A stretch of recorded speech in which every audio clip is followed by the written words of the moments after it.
สองวันนี้ก็ได้กลับเข้ามาในพระวิหารอีกขอบคุณพระเจ้าบรรยากาศใหม่มือใหม่ก็ดีใจที่ยังมีโอกาสได้มาในงานของพระเจ้าอีก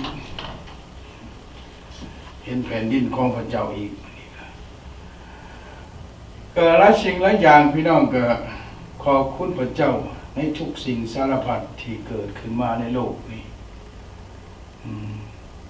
ถึงแม้ว่ามันจะลำบากมันจะยากไปได้ก็ยังภูมิใจยังมีชีวิตอยู่ถึงแม้ว่าโลกนี้นะบางเสียเขาก็หลายคนก็ว่าในโลกนี้มันวุ่นมันวายนะเป็นด้านหนาอยู่คนว่าโลกอันนี้บ่เป็นด้านหนาอยู่ก็มีหลายคนเขียนมาแต่ถามผู้ว่าบ่เป็นด้านหนาอยู่อยากมีไปบ่ก็เพราะนั้นอยากไปพี่น้องเจ็บหัวเข่าบาดเดียวกันแลนโรคหมอพุ่นเนี่ยเป็นจังซั่นเนี่ยพี่น้องทั้งที่ว่าโลกนี่บ่เป็นด้านหนาอยู่แต่ขอบคุณพระเจ้าพี่น้องถึงอย่างไรก็ตามโลกมีแต่พระเจ้าสร้างขึ้นมาสารพัดสิ่งในปฐมกาลที่พระเจ้าได้สร้างนั่นสร้างนี่ขึ้นมาพอทุกสิ่งที่พระเจ้าสร้างขึ้นมาบ่มีจักอย่างที่พระเจ้าว่าทำบ่มักนะต้องนัดแป้งเหมือนแก้ไขใหม่บ่มีนะฉะนั้นจังว่าทุกสิ่งที่พระเจ้าสร้างขึ้นมาพระเจ้าทอดพระเนตรเบิ่งแล้วแต่ทรงพอพระทัยนะเห็นแม่นขอบคุณพระเจ้าพี่น้องฉะนั้นจังว่าเฮาจะปฏิเสธโลกนี้บ่ได้นะจะยุ่งยากจะสุขสบายเพียงขึ้นอยู่กับเฮาเองนะพี่น้องฉะนั้นขอบคุณพระเจ้าพี่น้องถึงมื้อนี้ก็ดีถ้าพี่น้องยังมีบ่อนไปจะบ่อนไปนมัสการพระเจ้ามีโบสถ์มีวิหารเชื่อในพระนามพระเยซูคริสต์เขาไปโบสถ์พี่น้องไปนมัสการพระเจ้าสรรเสริญพระเจ้าพี่น้องห้องเพลงเอเมนขอบคุณพระเจ้าพี่น้องแต่อย่าลืมจะอธิษฐานเผื่อสิ่งกันเดียวกันทานเผื่อพี่น้องที่ยังบ่ได้เชื่ออธิษฐานผู้ที่เชื่อแล้วก็ให้เชื่อมีความเชื่อตึงขึ้นอีกเอเมนขอบคุณพระเจ้าอธิษฐานเพื่อทุกสิ่งสารพัดที่เกิดขึ้นมาในโลกนี้จะเป็นศึกสงครามจะเป็นยังกะแล้วแต่ก็ให้อธิษฐานเพื่อสิ่งเหล่านั้นฉะนั้นบางครั้งเฮาก็บ่มักหลายแนวที่เฮาเห็นอยู่คือเว้าผ่านมาเนี่ยโลกนี้บ่เป็นตาน่าอยู่นะสับสนวุ่นวายมีหยังสารพัดสิ่งที่เฮาเห็นในหูในตาเฮาคือข้าวยาเกลือยังเกิดหลายอย่างพี่น้องบ้านแตกทะเลขาดครอบครัวห่างปะกันสารพัดสิ่งทงไห้ดงทงนาการเป็นบอลห่างเป็นเป่าพี่น้องแล้วก็หลายแนวครอบครัวเฮือนซ่านก็ดีมันเถื่อมันกับบุชมประกอบอันหนึ่งตังว่าแต่ยังไงก็ตามพี่น้องถึงเป็นบ่มีเฮือนนอนบ่มีบนอยู่นะก็กว่าขี้ดินนอนพี่น้องเขาก็ยังอยู่นะเพราะโลกนี้มันสดสวยงดงามพี่น้องพระเจ้าพ่อพระทัยในสิ่งที่พระเจ้าสร้างขึ้นมาเอเมนขอบคุณพระเจ้าพี่น้องฉะนั้นเฮาจะเฮ็ดให้เป็นไปตามน้ำพระทัยของเฮานะมันเป็นไปบ่ได้น้ำพระทัยเลยบางคนว่าน้ำพระทัยแต่ว่าเป็นตามความประสงค์ของเฮาเป็นไปบ่ได้แต่ทุกสิ่งเป็นไปในสิ่งที่พอพระทัยของพระเจ้าฉะนั้นขอบคุณพระเจ้าอธิษฐานเพื่อพี่น้องหลายสิ่งหลายอย่างอธิษฐานเพื่อท่านประธานประเทศสหรัฐอเมริกาที่เป็นประธานประเทศของพวกเฮานะที่อยู่ในประเทศอเมริกาทานเพื่อเพิ่นพร้อมด้วยคณะรัฐบาลหลายสิ่งหลายอย่างที่คนเฮานี่ถ้า มีสิ่งเดียวคือสิ่งที่มันเกิดขึ้นนี่แหละแต่ทำดีมันบ่ได้ดีดอกพี่น้อง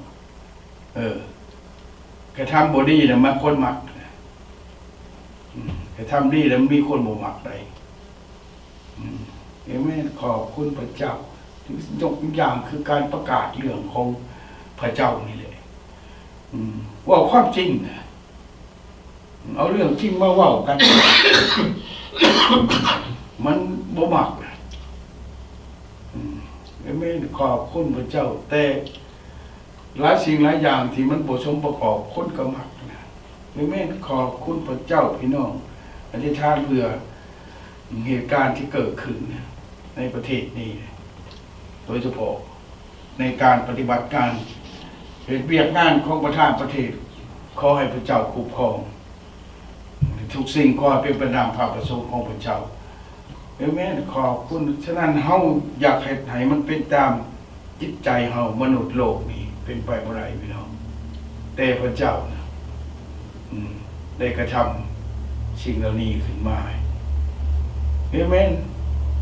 ด้วยพระประสงค์ของพระองค์เองฉะนั้นจังว่ามื้อนี้ก็กลับมาพบกันอีกพี่น้องในว่าในภาคที่2ของบทเทศนาเมื่ออาทิตย์ที่แล้วพี่น้องอ่านเบิ่งได้บทนั้นน่ะการถ่ายโทษชดเนี่ยก็จะรู้จักเป็นอะไรนะขอบคุณพระเจ้าพี่น้องเพราะทุกสิ่งเหล่านั้นนึง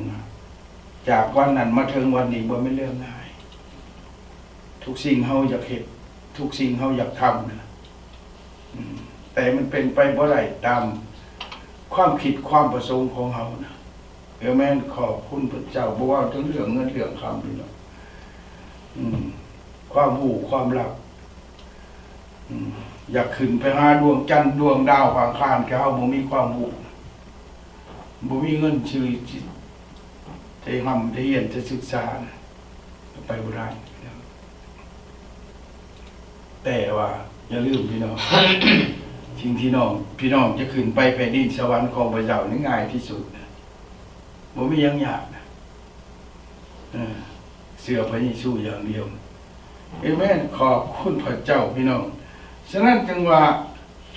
ล้วนแต่สิ่งที่ว่าพระเจ้านึงว่าเป็นผู้ที่จะเฮ็ดให้คนทั้งปวงไปถึงที่รอดที่พ้นได้เอเมนขอบคุณพระเจ้าเพราะหลายอย่างในการที่เฮาพัฒนามาแล้วโดยเฉพาะประเทศชาติบ้านเมืองของเฮาหรือว่าโลกอันนี้เนี่ยจะว่าไปหลายก็โลกเฮากว้างบ่ได้ฉะนั้นผู้ข้าต้องเว้าถึงแผ่นดินที่ผู้ข้าเกิดขึ้นมานี่หลายสิ่งหลายอย่างพี่น้อง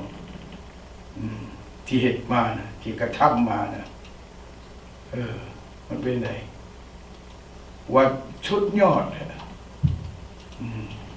แต่มาถึงวันนี้ได้มาพบกับพระเจ้าขอบคุณพระเจ้าจึงได้รู้จักเรื่องราวสิ่งที่เหตุผ่านมาเนี่ยก็เสียเปล่าเลยพี่น้องก็ยังดียังมีชีวิตอยู่เอเมนขอบคุณพระเจ้าฉะนั้นจังว่าอยู่ในทุกสิ่งก็มีแต่พระเจ้าที่สามารถเฮ็ดให้เฮามาถึงจุดนี้ขอบคุณพระเจ้าที่มาถึงวันนี้เอเมนขอบคุณแม่นฝ่ายก็ด้วยพระคุณของพระเจ้าเอเมนพระเจ้าองค์เดียวที่สามารถทำทุกสิ่งได้บ่มีศาสนาใดในโลกนี้นะที่จะเฮ็ดสิ่งนี้ขึ้นมาได้ฉะนั้นพวกเราต้องคิดถึงว่าพระเจ้าเป็นอยู่ในทุกวันนี้เฮาก็งึดแล้วนะเห็นต้นไม้อยู่ข้างเรือนเฮาก็งึดเลยนะไปยังต้นไม้บกต้นไม้จิกต้นไม้ย่างต้นไม้กุ้งถึงบ่มาเกิดอยู่ประเทศนี้แล้วต้นไม้อันนี้อยู่ในประเทศอันนี้ไปยังบ่ไปเกิดอยู่บ้านเฮานะอันนี้ก็งึดอยู่นี่แหละพระเจ้านะเฮ็ดสารพัดสิ่งบ่ได้เหมือนกันนะพี่น้องฉะนั้นจังว่าเมื่อมาถึงวันนี้นะเขาจะรู้จักว่าพระเจ้าฉะนั้นพี่น้อง มีพระคัมภีร์เฮบรูบทที่7ข้อที่25ครับพี่น้องมีเปิดกันพี่น้อง ว่าด้วยเหตุนี้พระองค์จึงทรงสามารถเป็นนิจที่จะโปรดเอาคนทั้งปวงที่ได้เข้ามาหาพระเจ้าโดยทางพระองค์นั้นให้ได้รับความรอดพ้นเพราะว่าพระองค์ทรงประชนอยู่เป็นนิจเพื่อช่วยทูลขอพระกรุณาให้คนเหล่านั้นโมทนาสาธุขอบคุณสำหรับทุกสิ่งสรรเสริญพระเจ้าขอบคุณสำหรับพระเจ้าที่ทรงประชนอยู่ทรงสถิตอยู่นำทุกคนทุกแห่งนำทุกคนทั้งคนเป็นและคนตายและคนบาปและคนดีของเจ้าโอ้พระองค์จะขอบคุณสำหรับการงานที่พระองค์ทรงนิรมิตสร้างขึ้นมาในโลกนี้บ่มีผู้ใดจะสร้างสิ่งเหล่านี้ขึ้นมาเหมือนดังพระองค์เพราะพระองค์เป็นพระเจ้าพระองค์ทรงสถิตอยู่ในทุกคนทุกแห่งอยู่ในการกระทำของทุกคนโอ้พระองค์เจ้าขอบคุณสำหรับทุกสิ่งขอให้ทุกสิ่งเป็นไปตามพระประสงค์ของพระเจ้าเถิดพระองค์เจ้าขอพระองค์จงได้สถิตอยู่นำหมู่ข้าน้อยทั้งหลายที่อ้อนวอนถึงพระองค์และหลายคนที่กำลังอ้อนวอนอยู่ในทุกวันนี้อ่อนวอนเพื่อประธานประเทศสหรัฐอเมริกาผู้ทรงเป็นผู้นำบ้านเมืองของหมู่ข้าน้อยขอพระองค์สถิตอยู่นำเพิ่นปกปักรักษาคุ้มครองให้เพิ่นเฮ็ดเวียกงานไปตามที่พระประสงค์ของพระเจ้าโดยถึงพระเจ้าขอบคุณสำหรับทุกสิ่งกิจจักรของพระองค์ทั้งหลายอยู่ใต้พระหัตถ์อันทรงฤทธิ์ของพระเจ้าประกาศเรื่องขององค์ในพระนามพระเยซูคริสต์เจ้าเอเมนเอเมนขอบคุณพระเจ้าพี่น้องนี่แหละพี่น้องมึงบ่มีหยังที่เป็นนิดได้นะเขาอยากเห็นให้มันเป็นนิดเป็นบ่ได้นะเอเมนขอบคุณพระเจ้านอกจากพระเจ้าที่เป็นพระเจ้าที่มีชีวิตอยู่แล้ววันนั้นพระองค์เลยจากโลกนี้ไปคืนสู่สวรรค์เป็นพระเจ้าได้ทรงดำรงอยู่เป็นนิจพี่น้องคือได้พระคัมภีร์บอกว่าเพราะว่าพระองค์จะทรงสามารถเป็นนิจบุญให้เป็นนิจได้เห็นไหมขอบคุณพระเจ้าฉะนั้นจึงว่าชีวิตของเราเป็นนิจบ่ได้นะจึงว่าจากชีวิตของพวกเขานะหลายอย่างนะที่เป็นมาจนถึงมื้อนี้นะมีอย่างใดเลยเต็มไปด้วยความบาปพี่น้องเห็นไหมขอบคุณพระเจ้าพี่น้องมันเต็มไปด้วยความบาปนะพี่น้องนะโดยเฉพาะบ้านเมืองของพวกเขานะเขาเกิดขึ้นมาอยู่ในเป็นชนชาติหนึ่งในบรรดาศาสตร์ทั้งหลายในโลกนี่นะมีพื้นแผ่นดินครบถ้วนมีสารพัดสิ่งที่พระเจ้าทรงประทานให้ปากว่าภาษาพื้นแผ่นดินและโดยที่ว่าประเทศลาวของพวกเขาบ่ได้ขึ้นกำเนิดขึ้นอยู่กับผู้ใดเนี่ยเป็นชั้นศาสตร์ที่มาจากพระเจ้าเนี่ยพี่น้องหลายศาสตร์ที่บอกว่าประเทศลาวเป็นของคนนั้นเป็นของคนนี้เนี่ยมันบอกผิดนะบ่มีศาสตร์ใดเป็นของไผ่นะ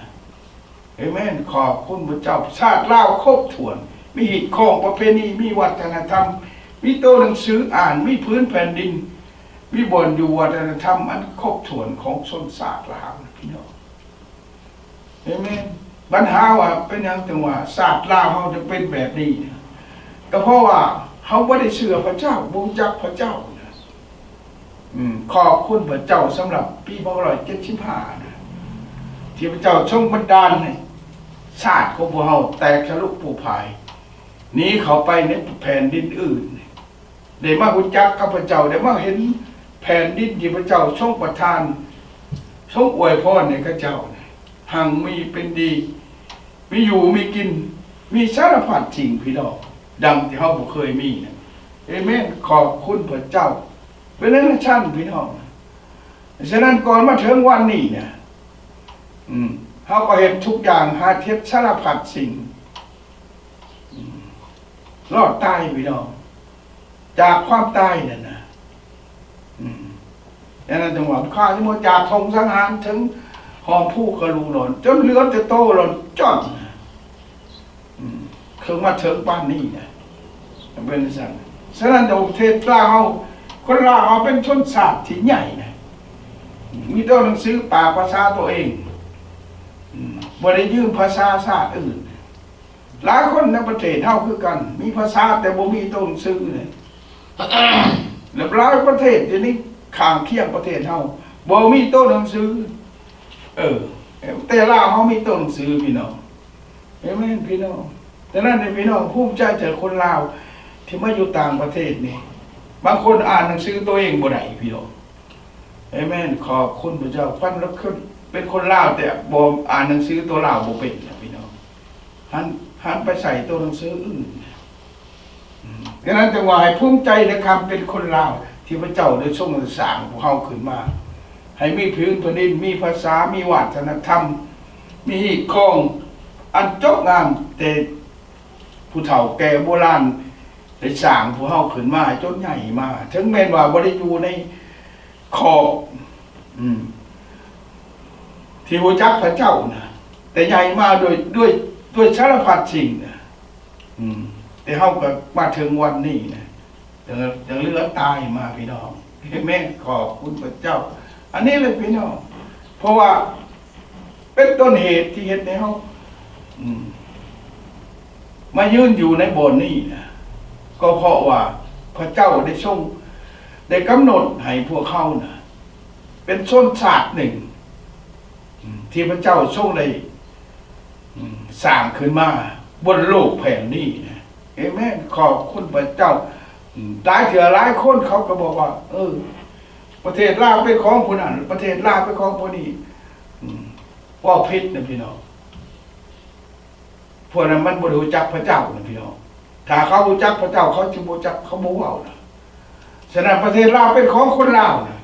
พระเจ้าสร้างชาติลาวขึ้นมาสร้างภาษาสร้างพื้นแผ่นดินกะหมายบ่อนอยู่ให้คนลาวอยู่บนโลกแผ่นนี้นะเอเมนขอบคุณปัญหาว่าอยู่บนใดก็หนีไปเรื่อยๆนะจนว่ามาถึงแผ่นดินไต่อยู่เทิงแม่น้ำคลองที่ไหลผ่านนั่นจนมาถึงถูกวันนี้เขาบ่มีแผ่นดินจะไปอีกแล้วพี่น้องเขาบ่มีบอลอยู่ที่จะไปอยู่อีกแล้วนะเอเมนขอบคุณพระเจ้าจังหวัดพี่น้องจังหวัดผู้ที่มาอยู่อเมริกาเลยย้อนว่าชนชาติของเราบริบูรณ์จักพระเจ้าฉะนั้นพระเจ้าจึงให้พวกเขาเด็กมาอยู่ในแผ่นดินตอนนี้เอเมนขอบคุณพระเจ้าผู้ขายนั่งจำได้ว่าก่อนจะจากศูนย์อพยพมาแต่สัญญาชาวบ้านจะเสื่อก็เหตุตามวัฒนธรรมและหีบของประเพณีของแผ่นดินที่มาอยู่นี่เอเมนขอบพี่น้องเลยได้สัญญาบอกถ้าสัญญาเนี่ยคืนขึ้นนะไพ่บริยกมือขวานี่ต่อหน้าผู้สัมภาษณ์พี่น้องแต่มาเนี่ยลืมนะบอกเรียกว่าแกล้งเห็ดบอกแกล้งหลอกอย่าหลอกนะเอเมนขอบคุณพระเจ้าพี่น้องฉะนั้นแปลว่าชนชาติของเราบ่มีบอนที่จะไปอีกแล้วแผ่นดินตอนนั้นเป็นบอนอยู่ของคนชาติลาวเฮา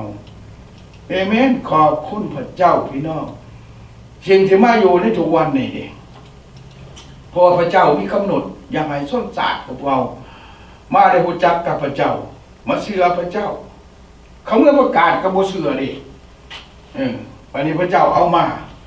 ให้มารู้จักพระเจ้าปานนั้นก็ยังบ่ฮู้นะยังแกล้งลืมนะพี่น้องแกล้งปฏิเสธนะไปไหนหนอบ่เอาไปนะบ่มาบ่ได้ไปบ่ได้แล้วค่อย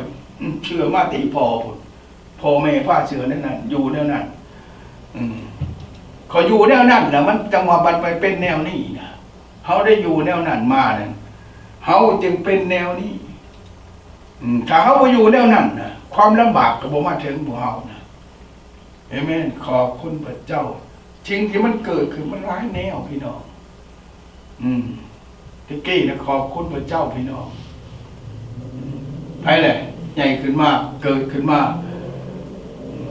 ได้ทำได้เฮียนได้หู้มีตัวหนังสืออ่านเขียนแผ่นดินลาวมีมหาวิทยาลัยมีโรงเรียนมีหลายอย่างพี่น้องเกิดขึ้นสารพัดทุกยอมหยาคนลาวอ่านตัวลาวเขียนตัวลาวร้องเพลงลาวพี่น้องเอเมนขอบคุณพระเจ้าพี่น้องแต่ทุกวันนี้เป็นอะไรคิดถึงนะมหาวิทยาลัยหลวงพระบางถือเขาชื่อไว้เป็นโรงแรมคนต่างชาตินะพี่น้องมหาวิทยาลัยลงโดกกลายเป็นบาดป่าหกคือนะพี่น้องเป็นพี่ประชากับเมนูไรพี่ประชาแมวของเงินโอ้ขอบคุณพระเจ้าพี่น้องได้ผ่านจุดนั้นมาถึงวันนี้ฉะนั้นว่าอันนั้นมันคือธงสังหารของส้นศาสตร์ลาวของพวกเราสังหารมาในด้านความผูกความรักด้านโต้หนังสือด้านภาษาปากเบาที่พระเจ้าประทานในพวกเรานะเขาได้ถือสิ่งเหล่านั้นนะบันทอนตัดห้อนออกให้ออกจากจิตใจของคนลาวเขานะเพราะอย่างเพราะบ่มีโรงเรียนบ่มีนายครูบ่มีเงินบ่มีไผอยากสอนให้ไผรู้จักเรื่องของชนชาติเขาขอบคุณพระเจ้าที่ผู้มีจิตใจสิบ่มีเงินเดือนก็สอนอยากให้คนลาวได้รู้จักภาษาลาวเข้าใจฮีดข้องประเพณีหรือว่าวัฒนธรรมของเก่าแก่ของคนลาวเพื่อจะก้าวเข้าไปในความรู้อันรู้เรื่องของพระเจ้าตึงเอเมนขอบคุณพระเจ้าแล้วนั้นเป็นยังไงพี่น้องอันนั้นเหมือนกันกับความตายกำลังตกใส่ส้นศาสตร์ของเราตายอยู่เนี่ยตายอยู่เศรษฐกิจตายอยู่ความอึดอยากตายย้อนหีดข้องประเพณีตายย้อนระบบสังคมตายย้อนสารพัดสิ่งการกดขี่ผมเองตายย้อนการประหูความเกิดหนังสือภาษาตัวเองบูจักหนังสือตัวเองบ่ฮู้นะเอเมนขอบคุณพระเจ้าพี่น้องหลายคนถกเถียงกันคู่มือโดยเฉพาะฝั่งตะวันตกบางคนก็ว่าเสียงเว้าเจ้าเป็นเสียงหยังหัวแล้วคนว่าเสียงเว้าขอยก็เสียงคนลาวเลยหัวคนลาวก็ต้นหนังสือบ่แม่นว่านี่เอเมนขอบคุณพระเจ้าพี่น้องฉะนั้นจังหวะชนชาติลาวพวกเฮากำลังตกอยู่ในบัดหลบอันเจ็บแสบที่สุดพี่น้องพอไปยังพอเขาบูจักพระเจ้าบูจักที่มาของเขาเองนะในภายโลกว่าประวัติศาสตร์แต่อยู่ในธรรมะนี่ว่าเรื่องของพระเจ้าเขาบูจักเรื่องของพระเจ้านะเขาก็เลยบูฮู้ว่าเขามาจะใส่เป็นไผ่เอเมนขอบคุณพระเจ้าฉะนั้นจังหวะขอบคุณพระเจ้าสำหรับที่ได้มาตกอยู่ในแผ่นดินตอนนี้จึงได้รู้จักพระเจ้ามีวันนี้มาประกาศเรื่องนี้ให้พี่น้องจนกว่ายังก็แล้วแต่พี่น้องให้ทุกสิ่งทุกอย่างพวกเขาตายไปชนิดจนกลายเหมือนกระดูกหล่อนของมือนี่ฉะนั้นจะว่าอยากให้กระดูกหล่อนทั้งหลายนะพังทางนี้นะเผื่อจะได้มีกระดูกมีเอ็นมีซีนติดต่อกันขึ้นมาเอเมนขอบคุณพระเจ้าพี่น้องฉะนั้นจังหวะในเอสยาบทที่1ข้อที่21ตั้งต้นไปพี่น้องว่าบ้านเฮาเมืองเฮาเป็นอย่างเขาอยู่มาในโลกเนี่ยพระเจ้าฮู้จักกับชาติเฮาบ่ฮู้คักพี่น้องหลายคนว่าบุชาติลาวพระเจ้าฮู้ดอกมีแต่พระพุทธเจ้าฮู้จักเพิ่นว่าพระเจ้าฮู้คักแม้แต่กระโตกพระพุทธเจ้าพระเจ้าก็ฮู้นะฮู้คักนี่นะแต่พระพุทธเจ้าบ่สามารถไปเห็นบ่อนที่พระเจ้าทรงอยู่นะ เอเมนขอบคุณพระเจ้าถึงแม่นหู้ก็ไปบ่ถึงเอเมนขอบคุณพระเจ้าแต่ผู้ที่หู้บอนที่พระเจ้าอยู่ก็คือองค์พระเยซูคริสต์ที่ทรงประชนอยู่แต่ไปถึงบอนที่พระเจ้าทรงประชนอยู่เอเมนขอบคุณพระเจ้าพี่น้องฉะนั้นจังหวะประเทศพวกเหมือนกันจังหวะในพระธรรมเอสยาห์ที่ผู้กล่าวพระธรรมเอสยาห์ได้ประกาศรอไว้ก่อนครั้งถึงบอกว่าเหมือนกันกับประเทศของพวกเราในปัจจุบันนี้นครที่เคยชัดชื่อในครั้งหนึ่งแต่วันนี้เป็นเหมือนแม่จ้างเฮ้แม่ขอบคุณพระเจ้าพี่น้องตะกี้แกงบ้านเป็นอะไรบ้านเรานะแบ่งเช้าแบ่งแรงแบ่งแกงแบ่งหลับแบ่งพักแบ่งหยาให้กันกินในเนาะบ่มีไหนบ่มีจ้างบ่มีซื้อกันในตะกี้ในเนาะพี่น้องเห็นบ่ไผมีหยังก็ให้กันกินข้าวขาดหน้าป้าขาดเหล้าแบ่งปันกันกินนี่พี่น้องแต่คู่มือเนี่ยบ่ได้บ่มีไหนราคาจำกันก็ต้องได้ชื่อได้จ้างไหนเหมือนกันกับแม่จ้างนี่นะได้จ้างกันหมดนะเจ้าบ่ได้จ้างเราบ่ได้กินเจ้าบ่ได้ขอกินบ่ได้นะเนาะแม่นขอเป็นก็เป็นเมืองบ้านเมืองที่ซับซื่อนะบ่รักบ่ปุ่นเดี๋ยวนี้บ้านบ่มีคนกี่รักแต่มีขโมยเพิ่นว่าเปิดเถอะนี่เราหาอย่างเข้าไปในบนหอมผู้ที่กระดูกหล่อนตายไปนะตายไปเรื่องวัฒนธรรมตัวนี้เขาก็ตายไปหมดนะแม่ขอบคุณพระเจ้าพี่น้องผลตกลิ้นกับไปชนเฮือนงูเขาบ่ได้พี่น้องระวังเขาถอกน้ำแกงนะลูกเสียหัวไปชนตารางเขานะเมื่อเวลาฝนตกแม่ขอบคุณพระเจ้าพี่น้องมาเฮ็ดตกใจนะป้ากันไปอยู่ใช้เดียวนี้ราคาเป็นบุญเบ็ดเนี่ยแม่ขอบคุณพระเจ้าพี่น้องฉะนั้นจังหวัดนครที่เคยชัดสื่อข้างหนึ่งแต่วัดนี้เป็นเหมือนแม่จ้างตัวนี้นะพี่น้องคักโลดพี่น้องบ่หมายถึงว่าเป็นแม่จ้างนั่งเล่งคือเพิ่นเว้า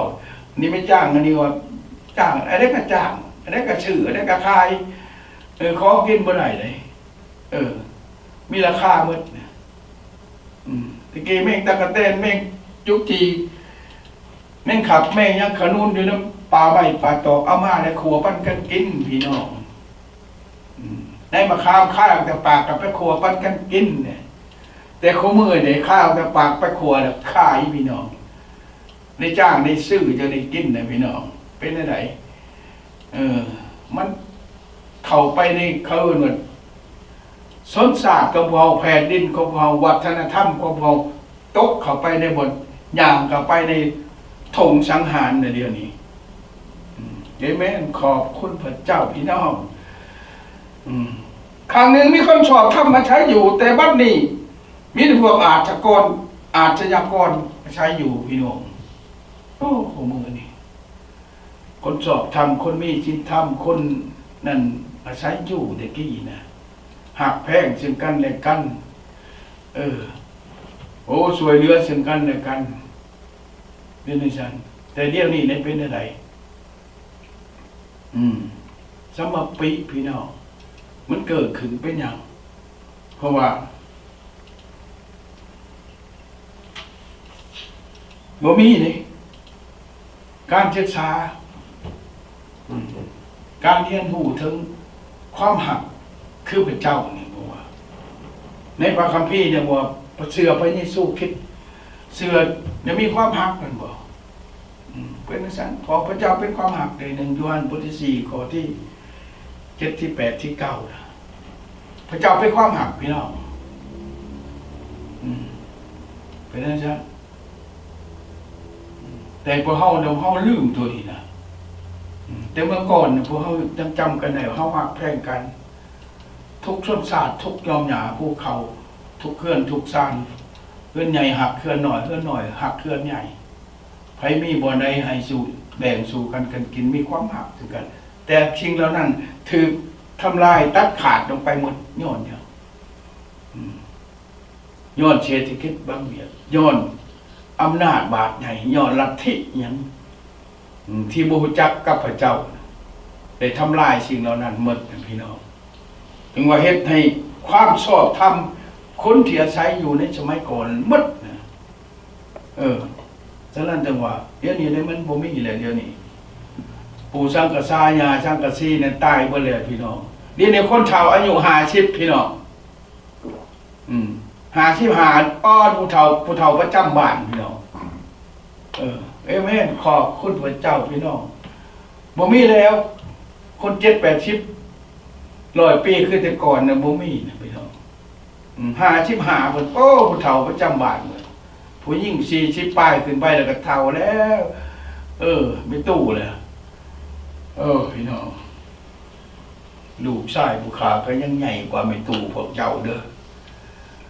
แม่นขอบคุณพระเจ้าพี่น้องนะจังหวะนั้นนะจังหวะอันนี้เลยจังหวะทิ้งแล้วนั่นเนี่ยความชอบธรรมในคนเหล่านั้นมันเมิดไปนะเนี่ยคนรุ่นใหม่เนี่ยยังถือสังหารไปหมดต่างๆการศึกษาในการความหักต่างๆที่มีอยู่มันหมดไปเลยพี่น้อง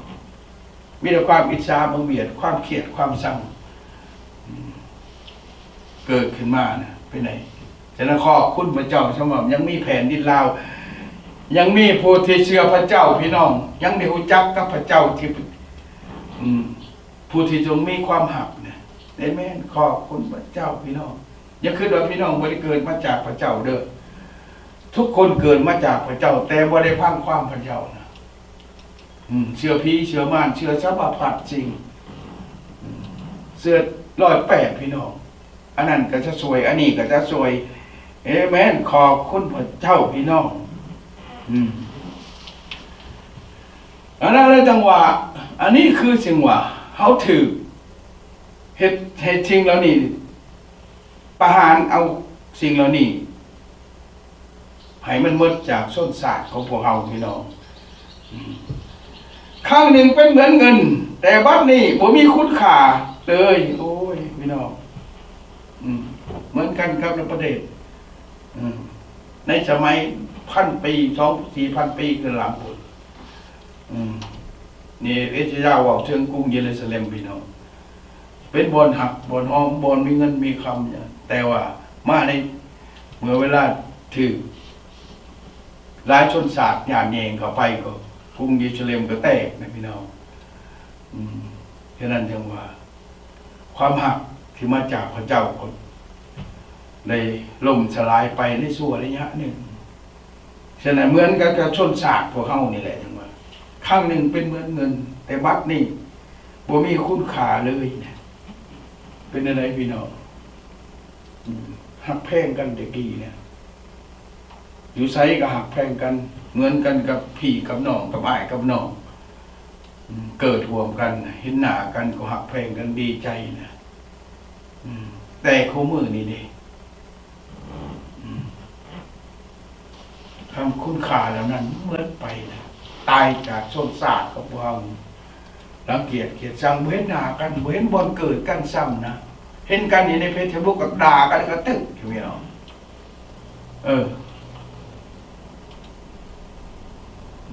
บางคนออกมากับพังความคอยเด้อว่าคอยอยากบอกนี่คอยอยากบอกนี่ให้เจ้าเฮ็ดนั่นน่ะแต่ว่าเป็นยังจะบอกเรื่องของพระเจ้าให้คนรู้จักนะคอยเว้าเรื่องของพระเจ้าให้คนรู้จักให้เจ้ารู้จักเจ้าบ่ฟังอาเมนขอบคุณพระเจ้าหลายคนบอกคนลาวเป็นยังหมดสามัคคีกันพาต่อไปว่าตามได้เขาของบนนับถือบัญญัติเก่าคอของชนศาสตร์ลาวเฮาเขาบ่เจริญบ่มีความสามัคคีกันยังทางขึ้นว่าแม่นยังเพราะว่าเก่าคอแล้วนั้นแม่นได้ป้านนั่นยังเว้าให้คนรู้จักว่านั่นอันนี้ตัวเองก็ยังบ่รู้จักเอเมนขอบคุณน้ำถือทำลายไปหมดของมือนี่เขาอยู่ในธงสังหารเราตายไปกลายเป็นห่อผู้กระดูกหลอนเต็มไปหมดสารพัดสิ่งที่พระคู่ความดีความชั่วความหักที่มาจากพระเจ้าโบจากพี่น้องเอเมนขอบคุณพระเจ้าพี่น้องจ จ้าเคยเป็นเหมือนเราองุ่นชันดีแต่บัดนี้เหมือนกันก็นำละลาวโอ้ยบ้านเฮาก็เป็นเหล่าเด็ดที่ดีเด่นเนี่ยสั่นมาได้ขาวจังมีจุ๊บปวกเพิ่นว่าแต่ก่อนเป็นแบบนั้นนะเดี๋ยวนี้เหมือนกันก็นำละล่าสุกบ่คอนทอนบ่ขึ้นปากน้ำก็บ่ได้ยินพี่น้องเหมือนกันกับวนหมูตาบอดนะมีแต่ยามเจ็บยามโชว์ยามคนถือไพ่ใหม่หัวเลยจังว่าโอ้ยห้องขึ้นมาเว้ยคือเพิ่นเจ็บเพิ่นปวดนะพี่น้องแต่เขาเว้านำเนี่ยมันบ่ได้ยินน่ะเป็นหูหนวกตาบอดเขาย่างไปหาเนี่ยอู้พระคัมภีร์ก็บ่อยากเปิดเอาประตูเอาพี่น้องไปไหนพอเขาบ่อยากพบกับความจริงพี่น้องเพราะเขาเจ้าเป็นคนบ่มักความจริงนี่ปฏิเสธความจริงนะพี่น้องเห็นไหมขอบคุณพระเจ้าพี่น้องอันนี้ทางเพื่อพี่น้องส่วนศาสตร์ลาวเฮาที่เกิดอยู่ในแผ่นดินตอนนี้นะสิ่งที่เกิดขึ้นในทิศทางเพื่อข้าเจ้าเอเมนขอบคุณพระเจ้าระยะนี้นะเป็นช่วงระยะในระหว่างปีใหม่ลาวเฮาที่ในอยู่ในทางศาสนาพุทธกำลังเบิกบานอยู่ในต่างประเทศพี่น้องแต่ในประเทศลาวจบลงไปแล้วพี่น้องวันเดียวอาทิตย์เดียว3 มื้อก็หมดนะพี่น้องแต่อยู่ในต่างประเทศนี่นะเมื่อเดือนนี้ก็ยังบ่หมดพี่น้องไม่อยู่เรื่อยนะไม่ตลอดกาลนะเห็นไหมแต่ว่าผู้จักผู้เรื่องของพระเจ้าบู้นะขอบคุณพระเจ้าสำหรับผู้ที่นมัสการพระเจ้าเชื่อพระเจ้าฉะนั้นพอตายไป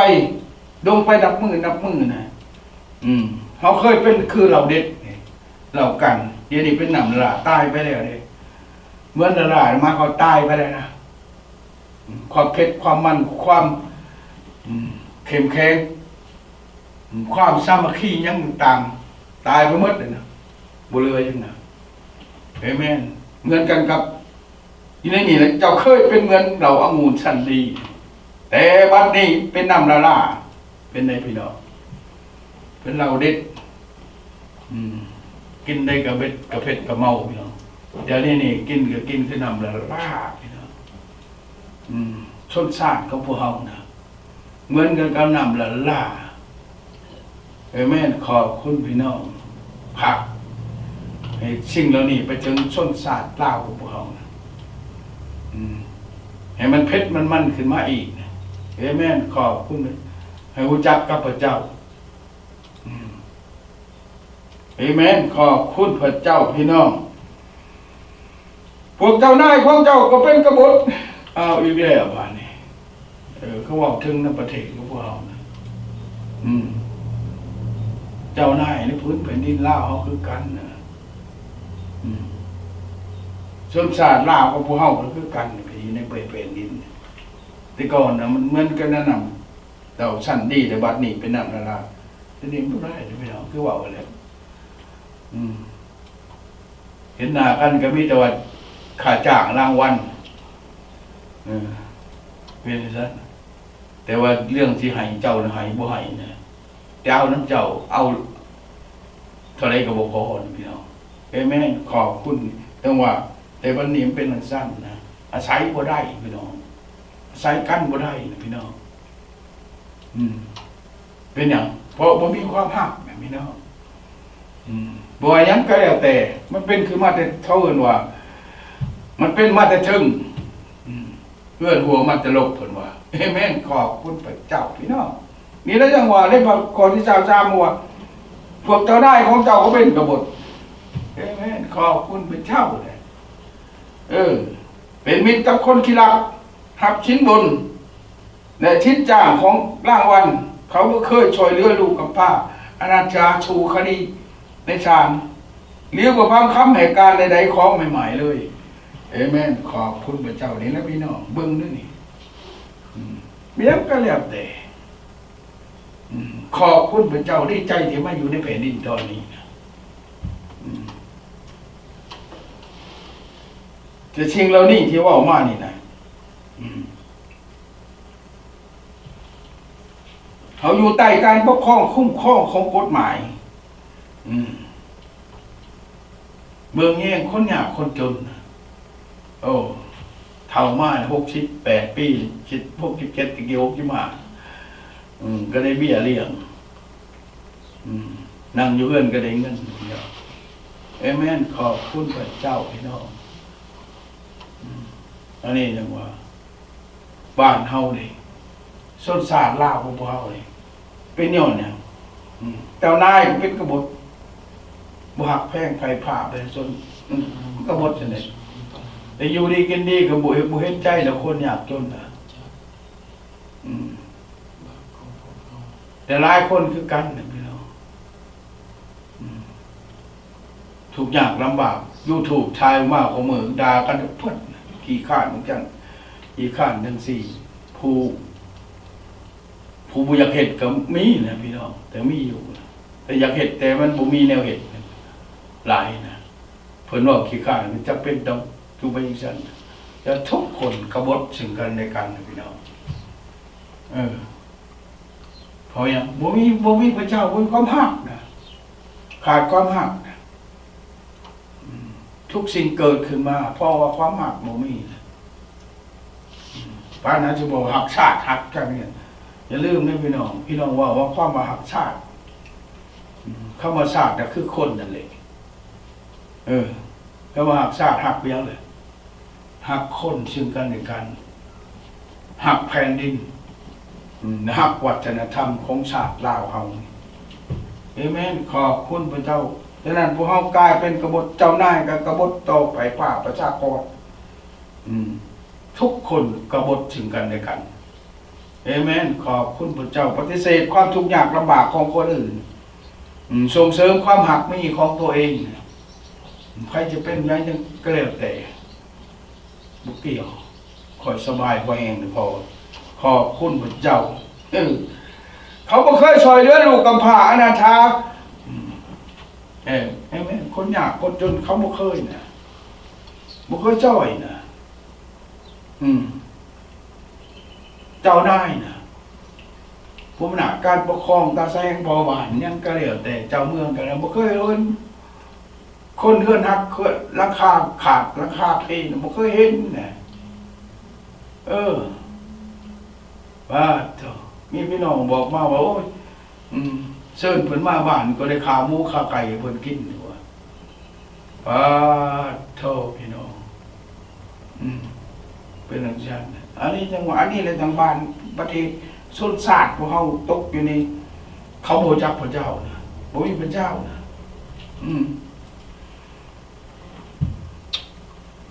อนาถาเพื่อสู่คดีในศาลหรือบ่พังคำให้การของแม่หมายเลย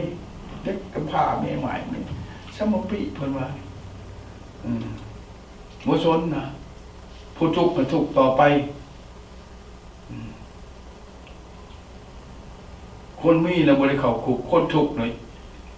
หัวร้อนตายคาที่เลยพี่น้องอันนี้เลยจังว่าหลายสิ่งหลายอย่างที่เกิดขึ้นบนโลกนี่บ่เหมือนอยู่ในพื้นแผ่นดินของพวกเราฉะนั้นจังว่าอันนี้จังว่าทุกสิ่งสารพัดทั้งนี้ที่เป็นไปเพราะว่าแผ่นดินของพวกเราเต็มไปด้วยความบาปพี่น้องเอเมนขอบคุณเจ้าพี่น้องบ่มีพังยังจังว่าถ้าเฮาปฏิเสธอย่างเดียวนะบ่ได้สนใจความผิดความถือยังก็แล้วแต่เขาบ่ได้อะไรตายอยากอย่างนั้นอันนี้จังว่าเพราะว่าเป็นจังซั่นดังนั้นจงฟังถ้อยคำแห่งพระเจ้าผู้ยิ่งใหญ่แห่งจักรวาลของชนชาติอิสราเอลจึงกล่าวว่าเฮาจะแก้แค้นเจ้าผู้เป็นศัตรูของเฮาเอเมนขอบคุณพระเจ้าพี่น้องฉะนั้นเจ้าการประกาศเรื่องของพระเจ้าเป็นการแก้แค้นนะพี่น้องเพื่อจะนำมาความยุติธรรมไปถึง หูของชนชาติของพวกเราเอเมนขอบคุณพระเจ้าให้เข้าถึงหูถึงจิตถึงใจจึงเขาบ่เคยมีมาแต่ก่อนการมีพระเจ้าการเชื่อพระเจ้าให้ได้รู้จักพระเจ้าเพราะว่าพอพระเจ้าเขาจะประกาศเรื่องความหักอันยิ่งใหญ่ของพระเจ้าเพราะพระเจ้าเป็นความหักบ่แม่นการประกาศพระคัมภีร์บ่แม่นจิตเป็นการวัดประหารฆ่ากันเด้อพี่น้องให้เข้าใจนะเพราะว่าความหักจะมาจากพระเจ้านะอย่างเฮ็ดไทยพวกเราได้ประกาศเรื่องของพระเจ้าให้มาถึงญาติพี่น้องทุกคนให้รู้จักกับพระเจ้าพี่น้องหรือว่าพี่น้องไม่รู้จัก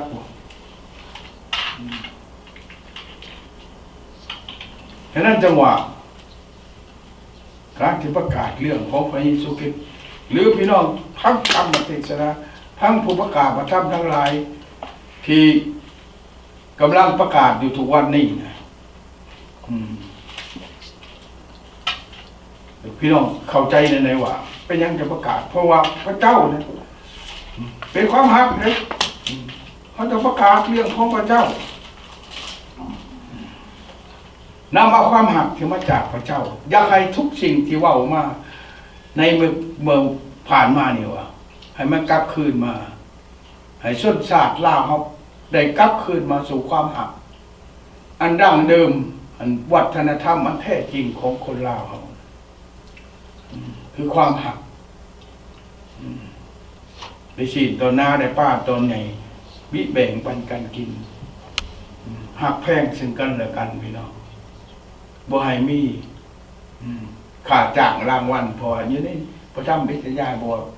เดี๋ยวนี้กายคือเหมือนกันกับเป็นไม่จ้างพอเป็นไม่จ้างบ่แม่นต้องเป็นไม่จ้างคือเป็นไม่จ้างพอทุกอย่างเขาได้จ้างหมดเขาได้ซื้อกันกินเขาได้ขายให้กันหมดขอกันบ่ได้พอไปซื้ออะไรนั้นไปไหนมันถูกสังหารไปหมดเลยพี่น้องแล้วนั่นคนลาวเขาเลือดแต่กระดูกหล่นจอดอยู่ของมือนี่อาศัยพึ่งผ้าอาศัยกันบ่ได้นะเพราะไปยังเพราะบ่มีความหักฉะนั้นจังหวะในพระธรรม1 โยฮันบทที่ 3บทที่ 4บอกว่าพระเจ้าเป็นความหักพี่น้องฉะนั้นพวกเขาจึงนำเอาพระคัมภีร์เอาเรื่องของพระเยซูคริสต์ผู้ทรงพระชนอยู่มาประกาศว่าอันเป็นสักขีพยานสำหรับพระเจ้าต่อมวลมนุษย์ที่พระเจ้าได้ทรงสร้างมาให้รู้จักต้นกำเนิดของชาติทัพพวกเรานะเงื่อนดังผู้ขาได้ว่าผ่านมาในต้นตวิดว่าชาติลาวเป็นชนชาติที่พระเจ้าทรงสร้างขึ้นมาแต่ชาติลาวได้ลืมพระเจ้าบ่รู้จักพระเจ้าไปเลยนะปฏิเสธพระเจ้านะเมื่อเขาปฏิเสธพระเจ้าเขาบ่รู้จักที่เกิดที่มาพระเจ้าฉะนั้นจะผู้นั้นก็เกิดจากต้นเปื้อยผู้นั้นเกิดจากต้นย่างผู้นี้เกิดจากพลังเต่าผู้นี้เกิดจากโง่หินปราชมพิ108นะฉะนั้นแต่ว่าอย่าลืมนะพี่น้องบ่มีไผเกิดจากต้นไม้ดอกเฮ้ยแม่นขอบคุณพระเจ้าบ่มีไผเกิดจากทงไห้ทงหน้าดอกเขาพากันสร้างขึ้นมาสิเหตุทั่วไปด้วยหัวหน้ากับพากันไปกลมไปขาบพี่น้องมันเป็นอย่างนั้นฉะนั้นจะบ่แม่นสิ่งนั้นเฮ็ดให้เฮาใหญ่ขึ้นมาเกิดขึ้นมาบนโลกนี้นะเพราะพระเจ้ากำลังชอบหาอยู่แต่วันนี้นะพี่น้องได้พบครับสิ่งที่ข้าได้กล่าวได้บอกในวันนี้นะว่าพระเจ้านะคือความหักเป็นความหักพระเจ้าจงเป็นความหักพี่น้องข้อ7บอกว่าพวกที่หักเลยจงให้เฮาทั้งหลายซึ่งกันและกันเพราะว่าความหักมาจากพระเจ้าทุกคนที่หักก็บังเกิดมาจากพระเจ้าเลยฮู้จักพระเจ้าแม่นขอบคุณพระเจ้านี่ฮู้จักพระเจ้าจะประกาศเรื่องของพระเจ้าจงฮู้จักความหัก ในสมัยก่อนผู้ขากระโหดเต็มที่คือกันเลยบุษนดอกแต่ไม่คือเชิงเลยขอบคุณพระเจ้าของท่านจะตายมาหูจักความหักจากพระเจ้ามาหูจักพระเจ้าจะมาแบ่งปันเอาสิ่งเหล่านี้ที่หูจักมาอย่างไรส้นศาสตร์ก็พวกเราพบกับความหักของพระเจ้าขอบคุณพระเจ้าที่คริสตจักรทั้งหลายในประเทศลาวประกาศเรื่องของพระเจ้าแต่ประกาศความจริงประกาศความหักเรื่องของพระเจ้าก็ที่คมเฮงพี่น้องเพราะว่าคนทั้งหมดเนี่ยมันเหมือนกันกับกระดูกหลอนแล้วเดี๋ยวนี้ผมบูชาความหักปฏิเสธความจริงเนี่ยฉะนั้นเขาจึงปฏิเสธเรื่องการประกาศเรื่องของพระเจ้ากดขี่ข่มเหงทำลายม่านเพร่ที่อยู่อาศัยของชาวคริสตจักรคริสเตียนทั้งหลายในพื้นแผ่นดินลาวเพราะอย่างมนุษย์บูชาความหักมาจากพระเจ้าบูชาพระเจ้าแมนอยู่แต่งธรรมนูญขึ้นมาในชั้นจังสี่แต่กระโต้คนเองผู้แต่งขึ้นมาปฏิเสธเรื่องความหักที่มาจากพระเจ้าพอเขาไม่ได้รู้จักพระเจ้าพี่น้องเอเมนขอบคุณผู้ที่บ่รู้จักพระเจ้าผู้ที่บ่หักก็บ่รู้จักพระเจ้าเพราะว่าพระเจ้าทรงเป็นความหักเอเมนขอบคุณพระเจ้าในข้อที่8พระเจ้าเป็นความหักพี่น้องเอเมนขอบคุณพระเจ้าพี่น้องเลยถ้าพี่น้องพระท่านรู้จักพระเจ้ารู้จักพระเยซูคริสต์นะพระเจ้าจะรู้จักเรื่องนี้นะฉะนั้นพวกเขาประกาศด้วยความอ้อนวอนเป็นห่วงเป็นใหญ่ประกาศเรื่องของพระเยซูคริสต์จนน้ำตาไหลเพื่ออยากให้ทุกคนรู้จักความหักจะรู้จักพระเจ้าเพราะพระเจ้าเป็นความหักถ้ารู้จักพระเจ้าแล้วมาเขารู้จักความหักไปได้ไหนเอเมน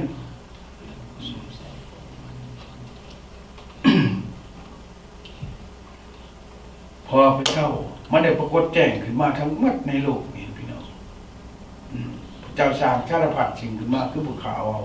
สร้างอาหารการกินสร้างต้นไม้ต้นตอสร้างบ้านสร้างเรือนสร้างแม่น้ำลำธารไม่ให้มนุษย์ชมใส่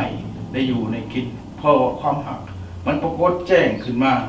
บ่มีไผดอกที่จะมาเห็ดอยากให้เฮามีอยู่มีกินประเทศลาวเนี่ยมีทุกอย่างพี่น้องต้นไม้ลำเซยังก็แล้วแต่มีหมดพอไปยังพระเจ้าถึงสร้างขึ้นมาพระเจ้ามีความหักใหญ่ส้นสร้างที่พระองค์ทรงสร้างขึ้นมามีอยู่มีกินเอเมนขอบคุณพระเจ้าพี่น้องเพราะนั้นจังหวะการที่รู้จักกับพระเจ้าที่รู้จักกับความหักกันจังหวะผู้ที่บ่หักพระเจ้าก็บอกว่าพระเจ้าผู้ที่บ่หักก็บ่รู้จักพระเจ้าเพราะว่าพระเจ้าทรงเป็นความหักด้วยเหตุนี้และความหักของพระเจ้าสำหรับเฮาทั้งหลายปรากฏแจ้งคือพระเจ้าได้ทรงใช้พระบุตรองค์เดียวของพระองค์เข้ามาในโลกเพื่อเฮาทั้งหลายจะได้มีชีวิตด้วยพระบุตรนั้นเอเมนขอบคุณพระเจ้านี่แหละพี่น้องพระเจ้าได้ทรงพระเยซูเข้ามาในโลกเพื่อให้ทุกคนที่เชื่อในพระนามพระเยซูคริสต์จะได้พ้นพี่น้องเพราะตายจากโรคนี่ไปตายจากชาลพัดสิ่งที่พระเจ้าสร้างขึ้นมาคือศาสตร์คือวัฒนธรรมและพื้นแผ่นดินของเราเพราะได้ตายจากสิ่งนั้นมากกลายมันเป็นกระดูกหล่อนฉะนั้นพระเจ้าจึงจะให้เฮามารู้จักกับพระเยซูคริสต์เพื่อเฮาทั้งหลายจะได้มีชีวิตอีกจะได้มีกระดูกติดต่อกันเข้าไปอีกเนื้อหนังจะได้ต่อกันเข้ามาเช่นเอ็นจะต่อกันขึ้นชนชาติก็พอจะก้าวเข้าไปสู่การจะมีวัฒนธรรมอันแท้จริงที่มาจากพระเจ้าอย่าลืมนะพี่น้องหลายเดี๋ยวคนจะว่าวัฒนธรรมมันอยู่ในศาสนาบ่แม่นไดวัฒนธรรมคือการเป็นอยู่ของชนชาติลาวนะเป็นแบบไหนชนชาติแต่ชนชาติมีวัฒนธรรมต่างกันแต่คนลาวพระเจ้าก็เฮ็ดให้มีวัฒนธรรมของคนลาวฉะนั้นจังว่าถ้าเฮาบ่รู้จักกับพระบุตรของพระเจ้าคือองค์พระเยซูคริสต์ เฮาก็จะบ่มีชีวิตสิ่งเหล่านั้นก็จะตายไปจากพวกเฮาไปเลยนะเหมือนดังที่มันตายไปแล้วของมื้อนี้ไปเป็นในวัฒนธรรมของชนชาติอื่นนะเห็นไหมขอบคุณพระเจ้าฉะนั้นแต่มื้อนี้นะน้องอยู่บนใดก็แล้วแต่เงียงหูฟังทางนี้นะพระท่านได้เชื่อพระเจ้าเชื่อพระเจ้านะเชื่อพระเยซูคริสต์นะเพราะพระองค์เป็นพระบุตรที่พระเจ้าทรง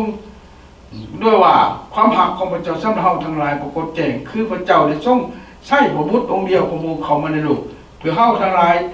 จะได้มีชีวิตด้วยพระบุตรนั้นเอเมนขอบคุณพระเจ้าถ้าเชื่อพระเยซูรู้จักกับพระเจ้าในพระเยซูเนี่ยแต่เห็นเฮาพวกเขามีชีวิต